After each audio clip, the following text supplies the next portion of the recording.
Dear friends, Pundir Chemistry Classes, Rishikesh, Uttarakhand welcomes you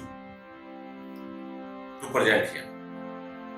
मैं RS. Pundir from Rishikesh आपके सामने chemistry को इंटरेस्टिंग सब्जेक्ट बनाने के लिए काफी हद तक कोशिश करूंगा। मैं समझता हूं कि अगर आप मेरी सभी बातों को ध्यान से सुनेंगे तो आपको केमिस्ट्री में दिक्कत नहीं आएगी। आज हम शुरू करने जा रहे हैं 12th क्लास में लेसन नंबर 1। कुछ बुक्स में नंबर 2 दिया है, रिलेटिव मोलिकुलर मास। कुछ बुक्स में इसका नाम दिया है सॉल्यूशंस, उसमें मोल कंसेप्ट बात एक ही है। रिलेटिव मोलिकुलर मास या सॉल्यूशन, मोल कंसेप्ट, ये लेसन है। तो हम बात उसी की स्टार्ट करते हैं, यानी सॉल्यूशंस।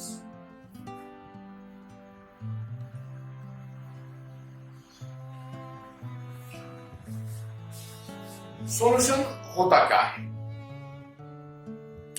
काफी स्टूडेंट्स के मन में रहता है कि सॉल्यूशन का मतलब होता है कि जो आपका सॉल्वेंट है, हमने किसी सॉलिड सब्सटेंस को किसी लिक्विड में डिसॉल्व कर दिया, सॉल्यूशन बन गया। ऐसा नहीं है, इसकी वाइड डेफिनेशन कुछ अलग है। क्या? A solution is may be defined as a mixture of a homogeneous mixture of two or more than two substances, यानी a homogeneous mixture of two or more than two substances is known as solution. The minor component is known as solute and the major component is known as solvent. जो कम quantity में होगा उसको हम सोलूट बोलेंगे, जो ज्यादा quantity में होगा उसको हम सोलवेंट। हमने चीनी को पानी में डिसॉल्व कर दिया तो चीनी क्या हुआ? सोलूट। बट पानी क्या हुआ? सोलवेंट। तो on the basis of physical state हम किसी सॉल्यूशन को 3 पार्ट में डिवाइड करते हैं। कितने पार्ट में? 3। क्या क्या? सॉलिड सॉल्यूशन,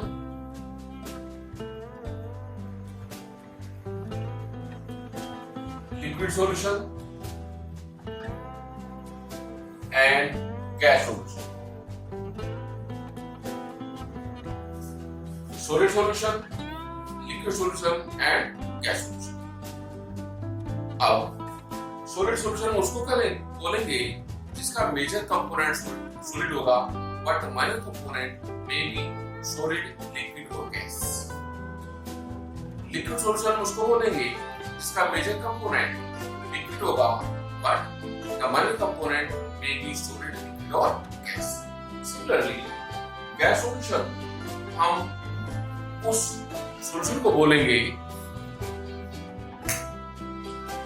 जिसका मेजर कंपोनेंट गैस होगा बट माइनर कंपोनेंट में भी सॉलिड, लिक्विड और गैस। सबसे पहले सॉलिड सॉल्यूशन बात। Solid solution is again classified in 3 categories. क्या क्या? Solid solid solution, liquid solid solution and gas solid solution. जो मैं बाद में लिख रहा हूं that is major component, that is solvent. Solute, solid, liquid, gas हो सकता है। सिमिलरली लिक्विड सॉल्यूशन को हम 3 पार्ट में डिवाइड करेंगे। क्या क्या? क्योंकि लिक्विड और लिक्विड बाद में आएगा, यानी solid, liquid solution, liquid, liquid solution and gas, liquid solution. इसी तरह से गैस सॉल्यूशन को 3 पार्ट्स में डिवाइड करेंगे। क्या क्या? Solid, gas solution, liquid gas solution and gas solution. On the basis of physical state, on the basis of particle size, कुछ अलग तरह के सॉल्यूशन होते हैं, लेकिन हम on the basis of physical state हम सॉल्यूशन को हमने डिवाइड करा 3 पार्ट्स में, solid solution, liquid solution and gas solution. Liquid solution solid solution again 3 type के हुए. कौन? Solid solution, liquid solid solution and gas solid solution. Similarly liquid solution को हमने 3 पार्ट्स में डिवाइड करा, solid liquid solution, liquid solution and gas liquid solution. Similarly gas solution को हमने 3 parts में डिवाइड किया. क्या? solid gas solution, liquid gas solution and gas solution. सबसे पहले यहाँ पर आ जाइए solid solution.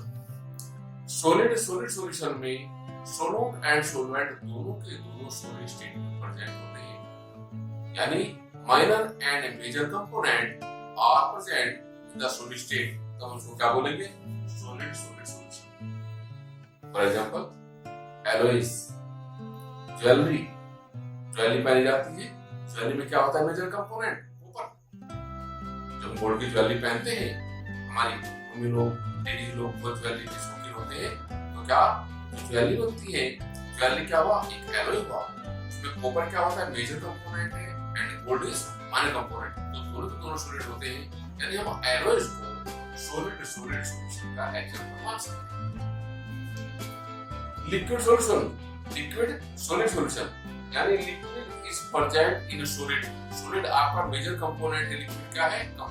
लिक्विड कम होगा, सॉलिड क्या होगा? ज्यादा.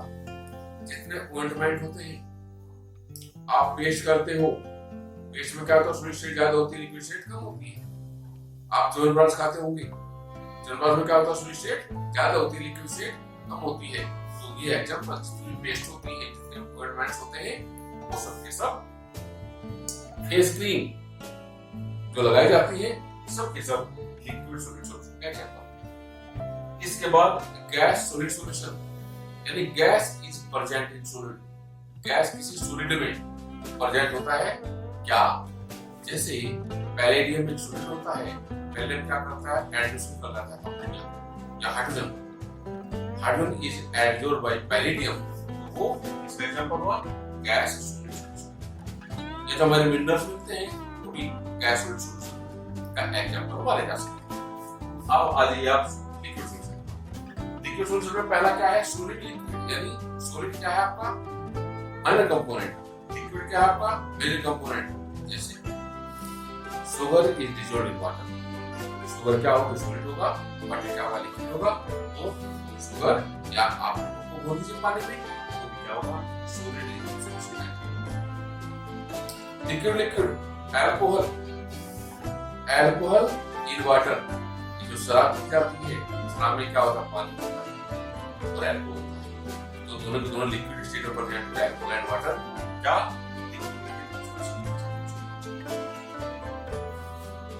गैस लिक्विड, किसी गैस को किसी लिक्विड में डिसॉल्व कर दिया गया है.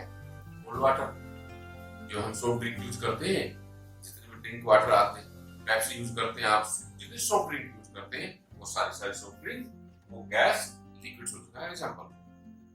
क्लियर? अब आ जाओ गैस सॉल्यूशन में. गैस सॉल्यूशन में आपका मेजर कंपोनेंट गैस होगा, बट माइनर तीनों में से कुछ हो सकता है. सबसे पहले सॉलिड गैस, यानी सॉलिड किसी गैस में प्रेजेंट है, जैसे smoke, carbon particles in the air. Solid gas solution.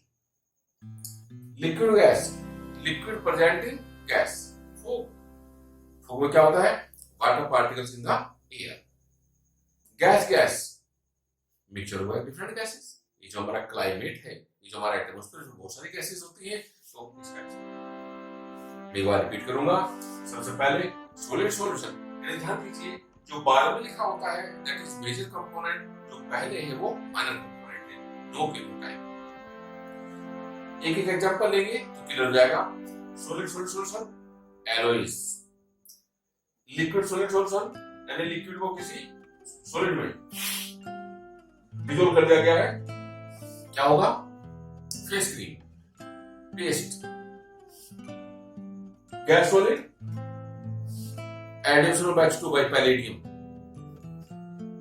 solid liquid, sugar in the air, sugar in the water, sugar dissolved in water, liquid, milk या अल्कोहल, गैस लिक्विड, गैस को किसी liquid में, क्या soft drinks जो हम पीते हैं, Pepsi में माजा,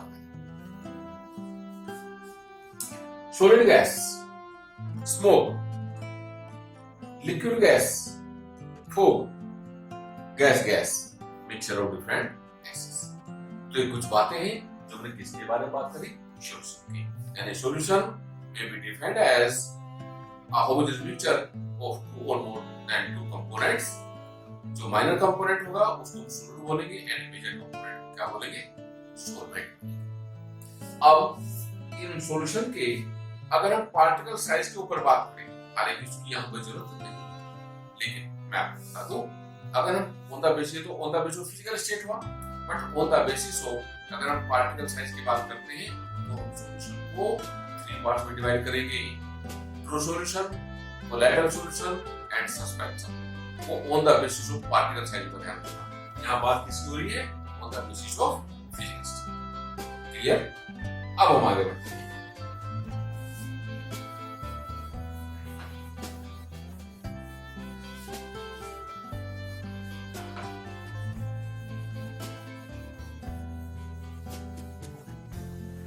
अब हमें यहां पर कुछ डेफिनेशंस प्रिपेयर करनी है।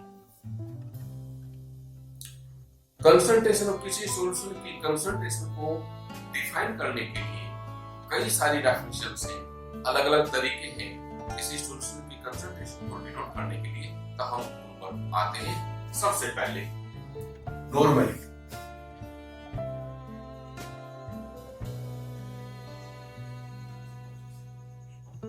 नॉर्मलिटी, अब नॉर्मलिटी क्या होती है, मैं इसका फॉर्मूला ले देता हूं तो इसे डेफिनेशन आ जाएगी। क्या है, n equal to mass of solute upon equivalent mass into 100।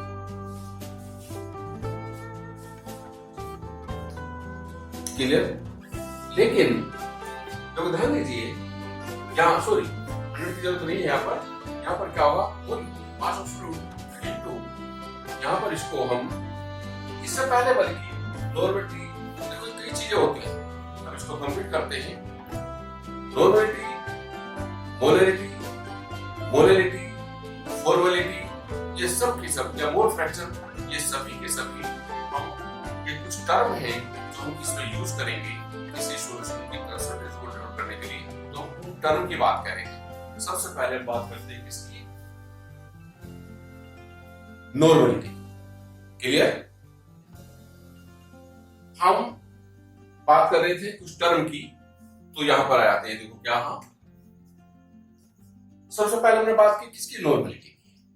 अब नॉर्मलिटी क्या होती है, हम इसका पहले क्या करते हैं, हम पहले इसका फार्मूला लिख देते हैं और फार्मूले के हिसाब से इसकी डेफिनेशन बन जाएगी। हमने क्या किया, n is equal to mass of solute upon equivalent mass into volume of solution, volume in liter. अब इसको डिफाइन करते हैं, तो ध्यान दीजिए, मास ऑफ सोल्यूट को अगर हम इक्विवेलेंट मास से डिवाइड कर देते हैं तो उसको हम ग्राम इक्विवेलेंट बोलते हैं। क्या बोलते हैं, ग्राम इक्विवेलेंट्स। बेटा वॉल्यूम को 1 लीटर मान लीजिए, तो डेफिनेशन बन गई क्या, number of gram equivalents of a solute dissolved per liter solution is known as normality of the solution। मैंने क्या बोला, number of gram equivalents dissolved per liter solution is known as normality of the solution and it is represented by n। Clear? इसके बाद आती है molarity, इसके बाद आती है मोलरिटी।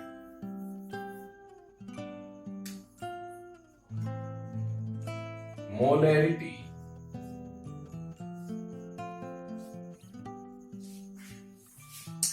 क्या होगा, देखो ये पर चेंज करते हैं थोड़ा सा, मास ऑफ सोल्यूट जहां पर इक्विवेलेंट मास है यहाँ पर मोलर मास हो जाएगा, क्या मोलर मास। और तो क्या कहेंगे तो बता दीजिए, अगर किसी सब्सटेंस के मास को हम मोलर मास से डिवाइड कर देते हैं तो क्या आ जाते हैं, मोल्स। तो number of moles of a solute dissolved per liter solution is known as molarity of that solution। मैंने क्या बोला, number of moles of a solute dissolved per liter solution is known as molarity of that solution and it is represented by capital N। वो molarity क्या थी, capital N, ये क्या होता है, कैपिटल M। मोलरिटी जो यूनिट्स होती है वो ग्राम इक्विवेलेंट पर लीटर लिखते हैं या कैपिटल N लिख देते हैं, एक ही बात है। यहाँ पर हम मोलरिटी को कैपिटल M से डिनोट करेंगे। हम जब किसी क्वेश्चन में मोलरिटी को डिटरमाइन करेंगे तो उसका यूनिट हमें लिखना जरूरी होता है, होता है मोल पर लीटर, क्या मोल पर लीटर, या कैपिटल M भी लिख देते हैं, चलता है। इसके बाद molarity, molarity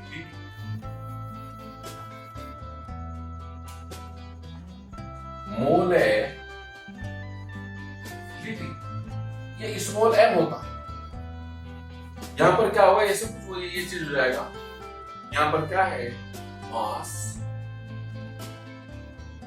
of solvent in KG. अब यहां पर इनका आप दे सकते हैं, देखो हमें पता है मास ऑफ सोल्यूट को मोलर मास से डिवाइड कर देते हैं तो क्या जाते हैं, मोल्स आ जाते हैं। तो क्या number of moles of a solute dissolved per kilogram of solvent is known as molarity of that solution।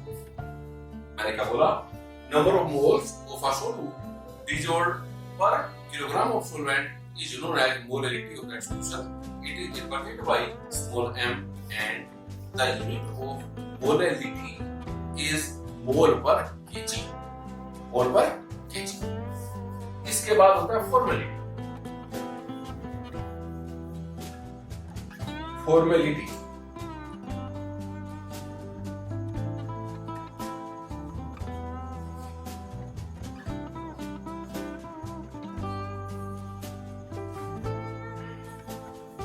अब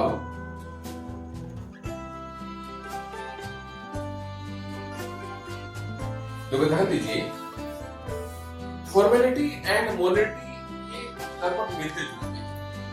फॉर्मेलिटी का यूज खाली आयनिक कंपाउंड्स के कंसंट्रेशन डिनोट करने के लिए यूज करते हैं, यानी formality is used to represent the concentrations of ionic compound. जो आयनिक कंपाउंड्स होते हैं जैसे NaCl, इनका कोई मॉलिक्यूलर मास नहीं होता, उनका फॉर्मूला मास होता है। फॉर्मूला मास को हम क्या मान लेते हैं, मॉलिक्यूलर मास मानते हैं। क्योंकि आयनिक कंपाउंड्स मॉलिक्यूल का फॉर्मेशन करते ही नहीं है तो फिर मॉलिक्यूलर मास कहां से आएगा, तो उनका जो फॉर्मूला मास है उसको मॉलिक्यूलर मास मान लेते हैं। तो हमने क्या बोला, and it is used to determine to represent the concentration of ionic compound only. तो क्या करेंगे, the number of gram formula masses, जैसे NaCl है, NaCl के मास को अगर उसका फॉर्मूला मास से यानी 58.5 NaCl, अगर हम किसी आयनिक कंपाउंड के मास को उसके फॉर्मूला से डिवाइड कर देते हैं तो ग्राम फॉर्मूला मास आ जाता है। तो number of gram formula masses of an any compound dissolved, यहां पर अब क्या हो जाएगा, लीटर हो जाएगा। यहां पर वॉल्यूम ऑफ सॉल्यूशन V किस में लीटर, क्या कहा मैंने, formality is used to determine the concentration of any compound only. It may be defined as the number of gram formula masses of an ionic compound dissolved per liter solution is known as formality of that solution and it is represented by capital F। Clear? इसके बाद आता है mole fraction.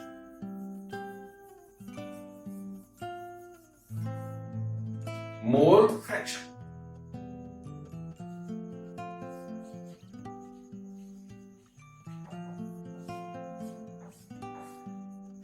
इसको जाई से represent करते हैं, जाई से। अब होता क्या है, सपोज करिए, इसको पहले समझिए। सपोज करिए किसी सॉल्यूशन में कई सारे कंपोनेंट, हमने क्या करा, पानी में नमक, चीनी दोनों बोल दिया, तो 3 चीजें हो गई, नमक भी है, पानी भी है और चीनी भी। 3 कंपोनेंट हो गए।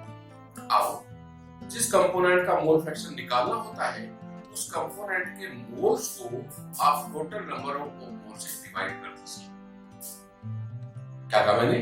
जिस कंपोनेंट का आपको मोल फ्रैक्शन डिटरमाइन करना है, उसके मोल्स को आप टोटल नंबर ऑफ मोल से डिवाइड कर दीजिए। यानी क्या, हम डिफाइन कैसे करेंगे इसको? The mole fraction of a component in a solution may be defined as it is equal to the ratio of moles of that component to the total number of moles present in the solution।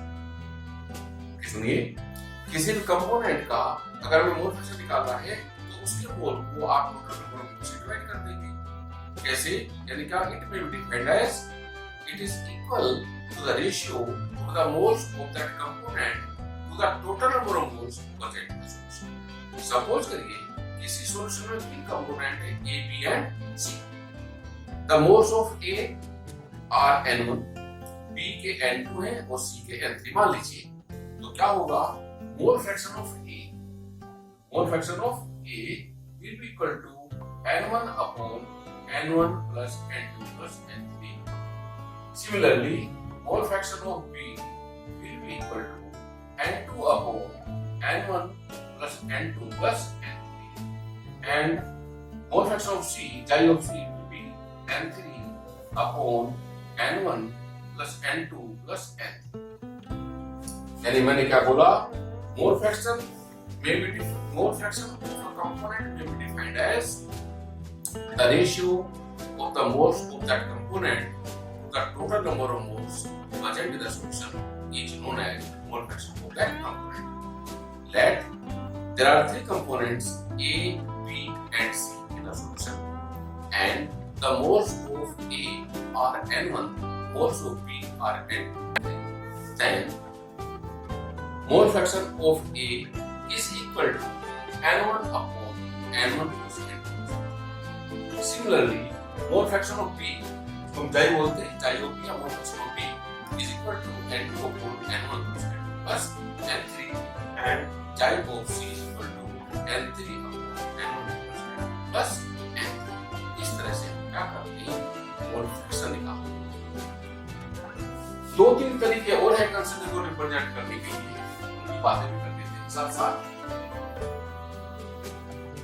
Mass percentage, mass percentage यानी W upon W percentage. क्या होगा? W upon W percentage is equal to mass of solute upon mass of solution और into 100। आप ऐसा करिए, इसको 100 मान लीजिए, तो 100 से 100 कैंसिल हो जाएगा, तो क्या बचा? खाली मास ऑफ सॉल्यूट। तो इसको क्या कहेंगे? मास परसेंटेज। यानी अगर आपको मास परसेंटेज निकालनी है तो उस सब्सटेंस के मास को आप मास ऑफ सॉल्यूशन में क्या होगा? सॉल्यूट एंड सॉल्वेंट दोनों होंगे, ध्यान रखना। मास ऑफ सॉल्यूशन से डिवाइड कर देंगे and into 100, it is equal to W upon W percentage को मास परसेंटेज। यानी क्या बोलेंगे? मास परसेंटेज may be defined as the mass of solute dissolved in 100 units of solution। एक और तरीका होता है वॉल्यूम परसेंटेज। वॉल्यूम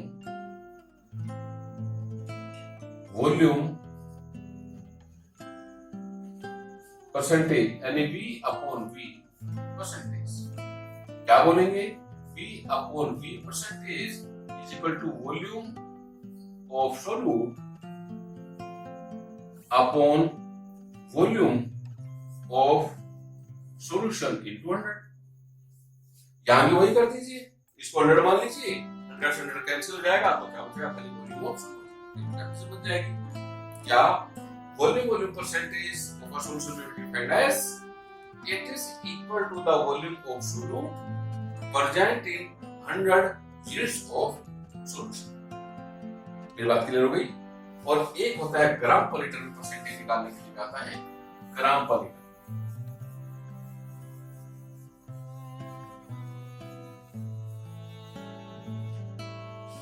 ग्राम पर लीटर क्या करते हैं, ग्राम पर लीटर में परसेंट जो आता है concentration equal to mass of solute upon volume of solution in litre.